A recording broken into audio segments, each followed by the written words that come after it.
Mira, siguen maltratando a los haitianos en Constanza.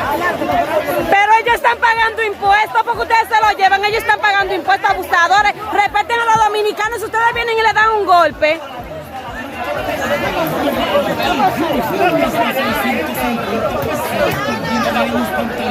Sí, lo voy a grabar, por eso, por la injusticia lo voy a grabar.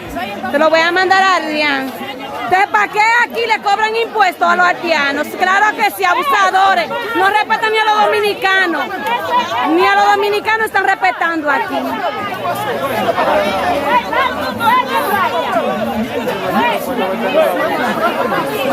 Eso es muy mal hecho. Oye, eso es muy mal hecho. Claro que sí. Y hasta un tiro le puede pegar a uno aquí con esto asqueroso.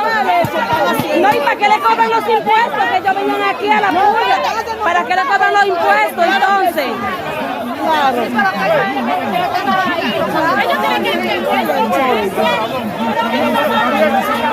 Señores, miren cómo andan aquí con esta falta de respeto aquí en el pueblo de Constanza.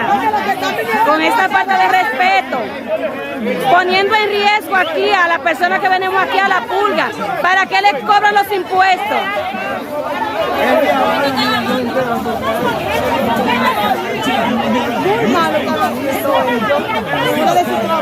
No, y poniendo en riesgo también a uno, tú también. Mira cómo andan estos animales.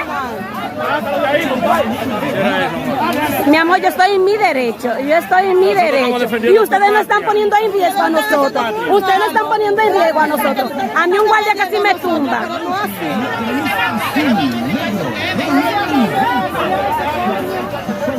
Hasta pero no así. No, claro, porque yo no estoy a favor de que ellos estén aquí, pero ¿para qué le cobran los impuestos? Adiós, miren cómo están toda la personal armada.